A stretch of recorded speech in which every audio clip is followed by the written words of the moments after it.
গুরু ব্রহ্মা গুরু বিষ্ণু গুরুদেব মহেশ্বরম গুরু সাক্ষাৎ পরম ব্রহ্ম তস্মৈ শ্রী গুরুবে নমঃ। নমস্কার, আজ আমি মেজর আরকানা 16 নম্বর কার্ডটি সম্পর্কে বলবো। এটার নাম দ্য টাওয়ার। এটি অশুভ মঙ্গলের কার্ড। এই কার্ডটিতে রাহু কেতুর প্রভাব থেকে যে আকস্মিক বিপর্যয় হয় সে সম্পর্কে বলা হয়েছে। এই ছবিতে ঝড়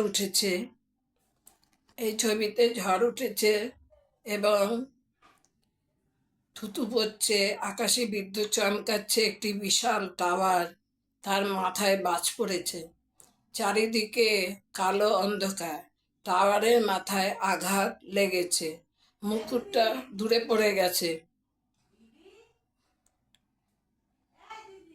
টাওয়ার সমাজকে বোঝাচ্ছে যে সমাজ ধর্ম নীতির উপর নির্ভর।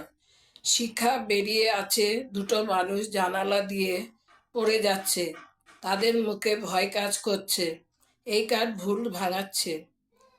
এই কার্ড নির্দেশ করছে পরীক্ষা, পুনর্মূল্যায়ন, নতুন চিন্তাধারাকে গ্রহণ করা, ওল্ড ফর্মকে নিউ ফর্মে পরিণত করা, নতুন জীবন লাভ করা, জায়গা পরিবর্তন, ভ্রমণ ইত্যাদি। এটা কার্মিক কার্ড এবং নেগেটিভ কার্ড। আমরা জানি শনিদেব আমাদের কর্মফল দেয়। এই গণনার সময় টাওয়ার কার্ড এলে গাড়ি, বাড়ি, বিয়ে এবং এডুকেশন জনিত প্রশ্নে বলতে হবে যে সময়টা এখন ভালো নয়, অপেক্ষা করতে হবে এইসব কারণের জন্য।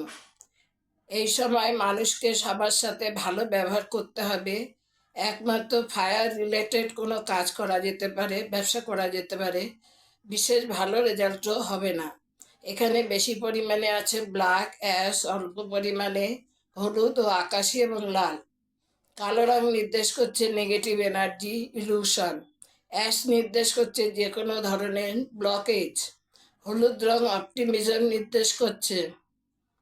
রেড ডেঞ্জার নির্দেশ করছে। ব্লু কোনো মানুষের অন্তরের গভীরতা নির্দেশ করছে। আজ এই পর্যন্ত।